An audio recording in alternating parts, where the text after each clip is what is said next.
If you're in the operations role and you work for a tech company, you know that the only way to grow the business's ARR or get them more money is by tracking everything that we do. So we want to know what sales is doing. We want to know what marketing and support are doing. So we can say, this is what's working and this is what needs to get fixed.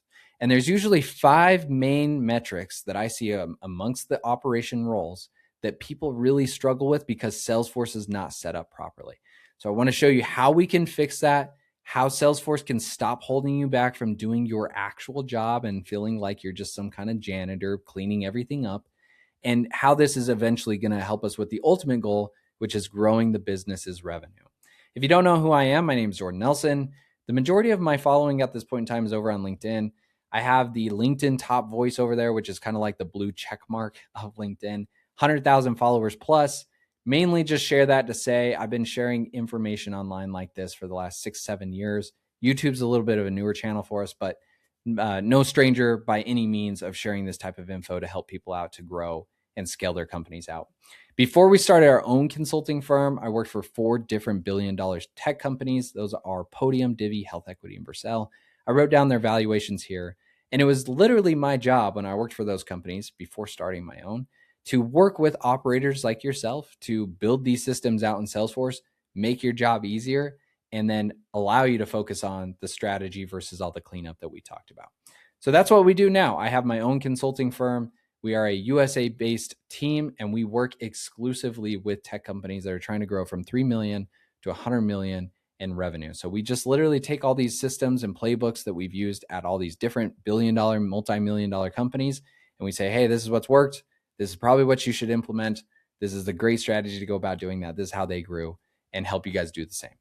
So the problem that we have that you're likely having is the data in Salesforce is just not being trusted by really anybody, you, leadership, anybody else.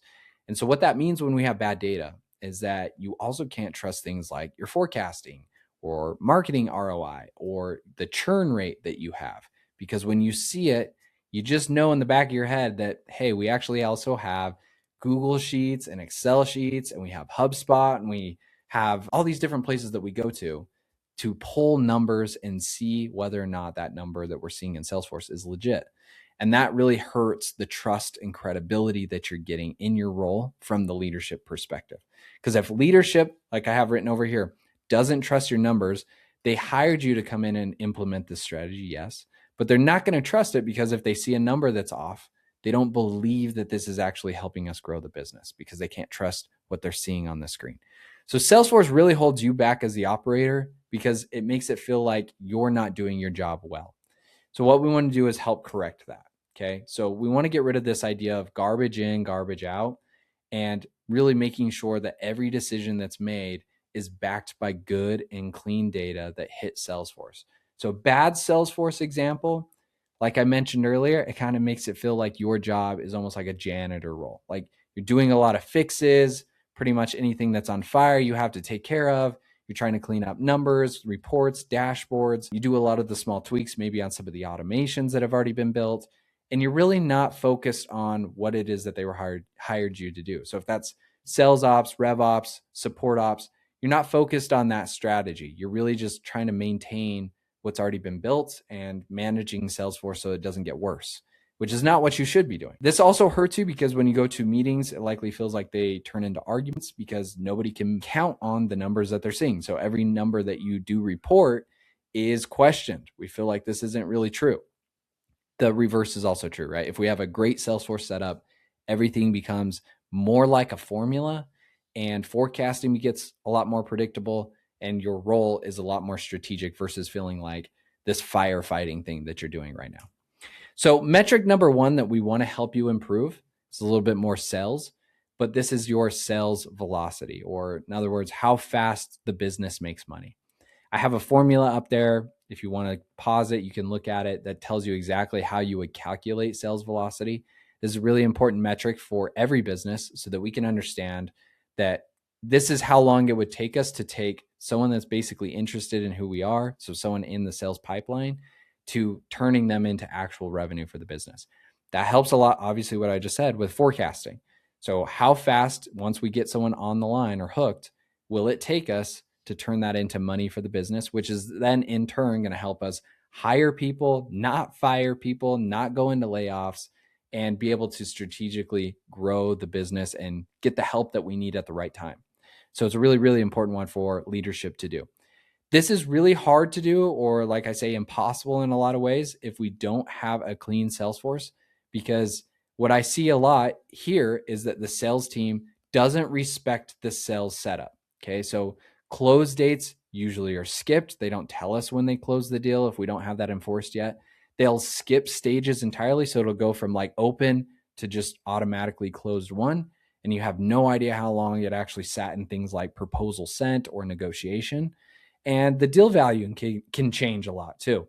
So at the very end, okay, I'm just trying to get this over the line. I've already negotiated. Okay, boom. This is now from $1 million deal to 500,000. Hopefully not that dramatic, but it'll switch, right? And that hurts our forecasting because we were counting on $1 million to come through and we only closed half of that and we don't know why. So we want to improve this process here. This is going to be done through some enforcement, like I said, with validation rules, as well as some automation to force them to go through these. But it's really, really, really important that we track all of that so that we know where we're getting hung up. If we don't know where we get hung up, it's hard to go to the sales manager and say, hey, it looks like when we send a proposal out, we're really struggling here because it will on average stay in this part of the cycle for 34 days. So what are we doing when we send this proposal out? Is it the proposal itself? Is the language hard to understand? Are our terms off? Do they, complain a lot about our pricing or the features that we're offering? Like, what is the problem of why it stays in there for 34 days? And it can allow you to have that conversation. But as of right now, if we don't have that set up and it just gets moved to close one, you don't even know that it's the proposal stage's problem, right? For all you know, it's maybe just the pitch that they're giving out. So we're going to be focusing on the wrong problems if we don't track this. So this is really, really going to help you out to make it easier for you to choose what we want to do next. Once we understand that, again, it becomes more of a formula. We would know, hey, once we have that dialed in and we fix problems, that once we get someone interested, it's going to take us 30 days to close.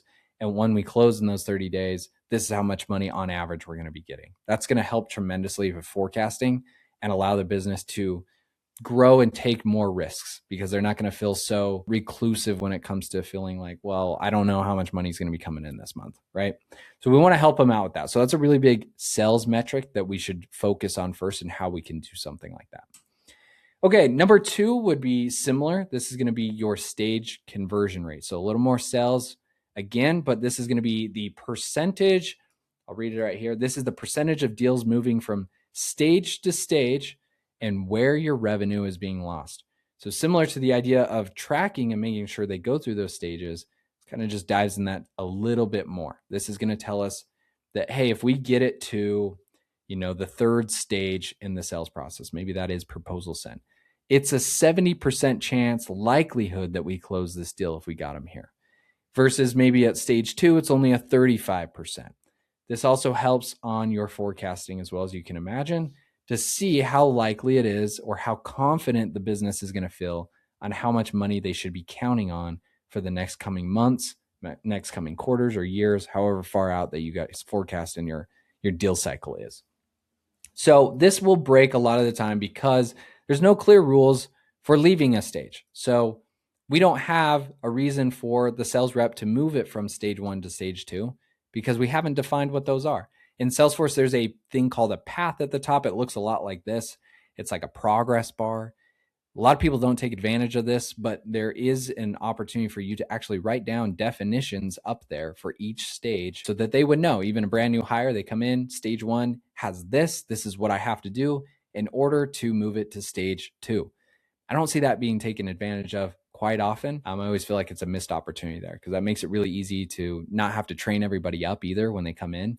So it's an easy way to make sure that people understand throughout the entire business, this is what has to happen. We can also do some things like automate tasks and things like that for them to check off to say, hey, when you're in stage 1, here's the 5 things that you got to make sure you do. And then same goes for stage 2, 3, 4, 5. Sales reps will skip these stages because they just don't find it important. They're always going to try to do something to where they feel like they have to do the least amount of work to close a deal. Or in other words, if it's not going to help them close the deal, why would they do it? Is a better way to look at that. I think we look at them as as an operator, like, oh, they're being lazy, they don't want to do it. Whereas they're looking at it as like, why are you making me do extra work if I don't need to do that stuff or fill out that information and I can still close the deal? I don't want to do it. So we're trying to make sure that they don't skip it and that each one of these stages they go through fuels them to make it feel like this actually helped me get past this stage because you wrote down the definitions, you told me the tasks I had to do, you gave me some coaching guidelines on how I should attack this lead in this stage. That's going to make them feel like, yeah, that's the whole reason I want to move it through there so that I know what I have to do next. And that helps me dial it in for my pitch so that we can get them converted. So that's an easy way to do that. Old deals will stay open forever. So you kind of just have a lot that are sitting there in these random stages and they haven't been cleaned up. That's something we want to get away from as well. When you pull that into forecasting, it's obviously always going to hurt you depending on how many deals are sitting out there that are never going to close. So what this is going to do is make it easier to have, again, that math in between the two. So we know how long it takes from stage 1 to stage 2, how long it takes to go from those two stages together. Easy way to spot when it is an actual bottleneck. Okay, great. We've hit, again, proposal stage. We know we get hung up here for quite a long time. We know this is when we're going to probably need more support from our sales manager to get this deal done. And you'll know that at that stage, this is where we should focus our efforts when we need to kind of call in the troops to help us out with this. Focus training to fix the weak areas. Obviously, you can have your sales manager work with the people, get through their pitch, fix things as they need to for whatever stage they're getting hung up in individually too. So on your end as the operator, you're going to stop guessing where the funnel is broken, start fixing the exact problem areas, which again is the whole point. That's the whole point of us tracking all this. So you know exactly where the problem is and we're not guessing at it. And this takes it away from making it feel like the success is just like magic and we're failing for no reason if we feel like we're working hard. This makes it just abundantly clear by doing stuff like this so that you would know, well, it's these problems, right? Like these are the things that are hanging us up versus this is actually what's working. So we should just double down on this. We do more of this. We're just not doing enough of it, right? We want to turn it into that type of feeling. Okay, the next one, get out of sales. We're going to move into marketing operations a little bit. This is going to be our revenue attribution. Okay, so what we're measuring here on this metric is which campaigns actually generate revenue for the company. And we don't really care at this point in time for clicks and leads. Clicks and leads help to a certain extent. They kind of help prove out whether or not we're taking the right action, maybe with like messaging and things like that. But ultimately, we're always going to care about revenue, right? So how much stuff is actually being converted?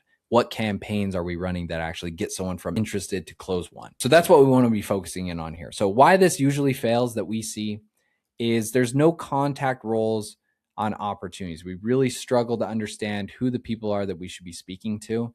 We got a handoff from maybe marketing to sales.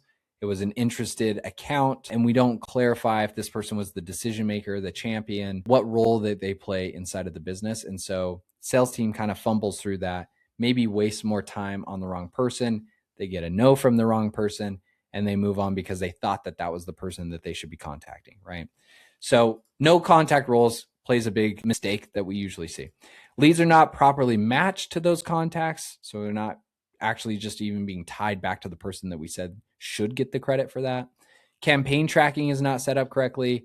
Marketing tools are not connected in the right way, whether that's like Marketo or HubSpot, or sometimes even just Pardot. If you are going inside of Salesforce, I don't see that one as popular to be a choice. I usually see HubSpot or Marketo more over Pardot, but sometimes there's just things like that where we're not linking everything back together. We're not tracking everything all the way through. When we fix things like this is going to help you see every touch point to get to the closed deal, make budget decisions based on revenue that you guys are actually pulling in, and stop spending money on campaigns that don't work. Pretty much the ultimate goal. Really, really big project, high level to tell you about for this that we often do is setting up people's UTMs. Usually in the marketing world, right, we want to start by tracking UTMs all the way from the jump. So when they click on something, they go to a website, we accurately say they found us through a Google ad on this campaign, seeing this static image. And when they actually sign up for a call with us, we track that all the way through to Salesforce. So when we close that deal, we can actually see that revenue being generated to this particular campaign. That's really familiar one that we set up almost every single time. And again, another one of those that I don't see being set up very often when we jump into a Salesforce. All right, that's going to make it a lot easier if you are in marketing ops to see ROI, clearly state whether or not you guys are doing a good job on your side of things and marketing, and not feel like you have to defend the numbers. You're just going to show them, here's the UTMs, here's all the leads you got, here's all the closed deals you got. You can look at the UTMs all the way clear until close one, and we know for a fact that we got 70% of our business from referrals, or 70% of our business from Google ads from this particular campaign.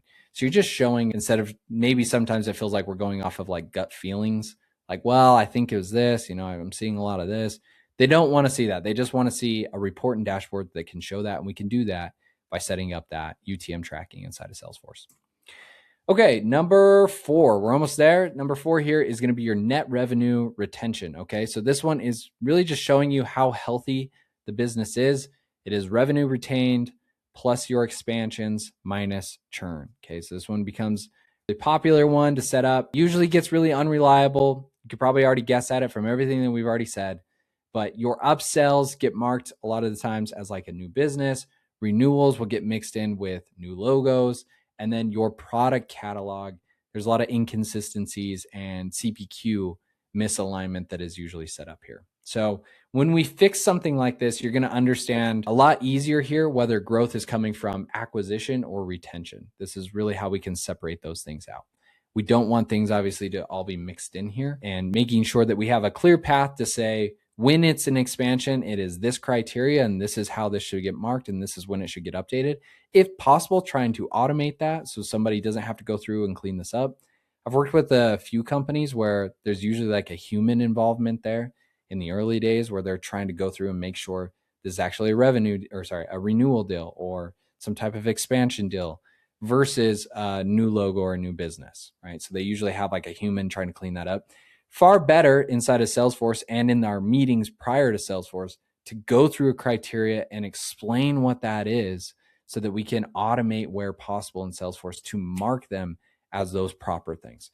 So I've had the opportunity through a lot of these years to set up those kind of automations with flows and things inside of Salesforce to say, in this situation, we need to go through and mark this as the record type to be renewal or to be expansion in this situation. So an easy way to make sure that that's always done properly, never gets missed as long as it's hitting the criteria that we've already defined. Number 5, time to value. So this is going to be the time between when a deal is marked close one and basically just when the customer starts seeing value from your product. So typically it looks like a close one. We have some kind of handoff here, whether that's manual or automated at your stage, and then the time they actually get some value from your product or service. So if we do not automate here, if you're in this situation, this is usually what we see. Sales doesn't clearly hand off to customer service, or onboarding steps are not tracked, or cases and tasks are created manually, which slow things down, versus we can automate all 3 of those things and have something flow a lot easier here to say onboarding follows a clear timeline. You can spot any type of churn or risks that are going to maybe point towards churn, and you can plan your CS's team work a lot better. You would know when peak season is, we need X amount of people on the floor versus not peak season. All that stuff gets a little bit cloudy if we don't track this properly. So all again can be tracked inside of Salesforce with our cases and tickets that we're setting up. I'm trying to think of like a really good example here that I've usually done on this. Most of the time it is like the handoff process. So when you think about any product or service that you've bought, most of the time, the first impression that you're making with a business matters, I would say, almost the most, right? So yeah, you had first impression with the sales guy, they get to know him, great, they finally buy on. Well, now it's going to go from a sales guy to someone brand new that they're likely going to have to start working with from here on out. So like in our business, for us selling you this service with Salesforce Consulting, you're going to work with a sales guy. They'll tell you all these reasons why it's awesome, but then they got to have you work with my delivery team. So if there's any weirdness or something that feels off when they start working with my delivery team, there's a high chance that they want to churn, right? It's not what they expected it to be, or there's a misalignment in the goals that we thought we had. So we really want to make sure that that's a tight-knit relationship and we don't miss anything in between those two. So when we do a lot that's manual, that's going to slow this down where we can potentially miss stuff, which is like an easy example here. Think of your onboarding. If we did this all manually, the sales guy tells the customer service team to call this person. It's a Friday. Hey, make sure you call them on Monday so that we can get these guys rolling on onboarding. If it's all manual, it's on that person that they told to either remember that in their email, write it down somewhere, put a task in Salesforce manually for themselves. If they don't, they just went on a weekend. Now they're coming back on Monday. They get blown up with a bunch of Slacks. They get blown up with a bunch of emails.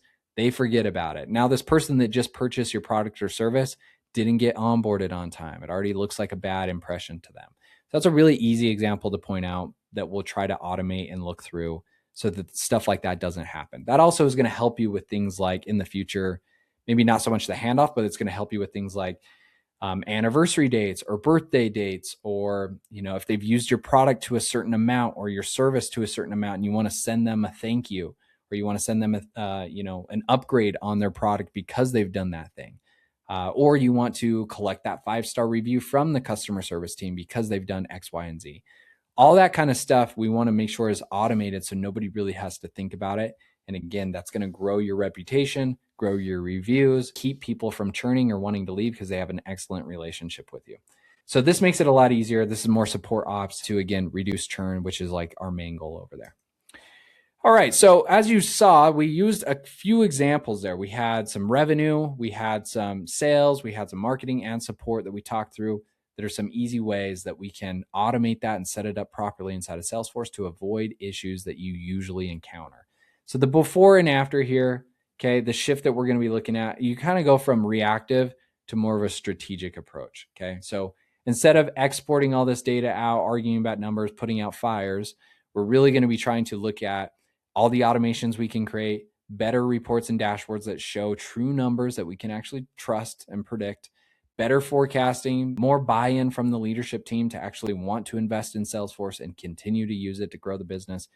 And all in all, really why we care about any of this is we're just trying to grow the business, right? So I went into the weeds for quite a while during this whole video, but if I could just like zoom out and say one thing, you don't need to overcomplicate it with the business, right? Main point with the business, we want to make more money. We want to grow the business. That's the whole point. So what do we need to do that? We track stuff. Why do we track stuff? So we can see what works and doesn't work, okay? When it doesn't work, how can we figure it out more detailed of what's not working? Well, we just track more stuff, right? We make sure that the data that we are tracking is accurate, and then we can figure out what's wrong, and then we fix the stuff that's wrong. So it seems so obvious when we say that out loud, but I'm telling you, from somebody that comes into businesses every single day and we do this, you'd be surprised how little people do the fundamentals, which is just like defining what things mean. So when we want to pass something from marketing to sales, tell me step by step, how does the business do that? And you'd be surprised by how many people guess at that. There's a lot of people that have assumptions because we've never just written down a definition. We've never just said, oh, we do 1, 2, and 3. This is every single time we do this. A lot of people will just guess at it. Oh, I think they do this. I think someone's supposed to email me here. I think I'm supposed to check my Slack. And so just doing the basics like this can really make your life a lot easier as the operator, but also grow the business to the next level because, again, everything just becomes a matter of following the steps, looking at the formulas. And if we just do those things for a long period of time, we're guaranteed to make more money. That's really just what we're trying to show you here. Okay, told you all that. Forgot I actually had another slide here, but basically everything I just said is summed up into this, right? Outside of that, very last thing I guess I wrote down, you're not defending the numbers anymore. You're turning opinions into this formula or into this mathematical equation. Hey, if we do X, we'll be able to get Y, right? So if this is something that you are looking to do, maybe you've been struggling with it, you feel like, yeah, man, that was me the entire time you were talking. I'm struggling with all those things as the operations role. This is really what a good Salesforce partner should be able to come in and do. I'll end it with this. It's a little unrelated, but in most situations, because 9 times out of 10, we roll up to an operator. If you feel like you've tried to hire someone for Salesforce before and it didn't work out, almost always those people tell me that they hired just like a generic Salesforce admin. Inside of Salesforce, there's all kinds of different roles that do different things. So you can look at them almost like a different tool. So if you hire an admin is supposed to just come in and maintain what's built. They're really going to rely on you to tell them what to do. They'll be able to usually execute that or do it inside of Salesforce, but they're not really here to tell you about all these things that I just walked you through. Strategy and metrics and how we should be thinking about it, and what are the systems we need to put in place to actually do that, and what's proven in this industry to work and not work. Those aren't things that they're going to be privy to. That's just not what their role includes. So a lot of the time people will hire a freelancer or an admin, and then they expect them to come in and help them with that. And then they don't, and they just kind of do what you tell them to do. And it just feels like a big bill that you're paying every month. Whereas for our team, right, we would join your team. You always will get a project manager. You'll always get a developer, an architect, and a senior consultant. And then we're going to have a private Slack message with you so that we join your team, and we're going to feel like we're an extension of someone that works with you. You'll have access to us 24/7. We have a response time of an hour or less inside of Slack. And we'll always be there with a weekly sync call to go through what we've been working on, what we're blocked on, what we should be doing next to move you through these strategies. So you can look at it as when you partner with the right person, someone like us, we would actually tell you all the things that need to start going into place to get us to the end goal of making more money, instead of showing up to those meetings and feeling like, well, what do you want us to do? And a lot of the time that's the experience that these people have had, because they've hired someone that's just not the right fit. They hire an admin or a freelancer, like I said, that's not privy to those strategies.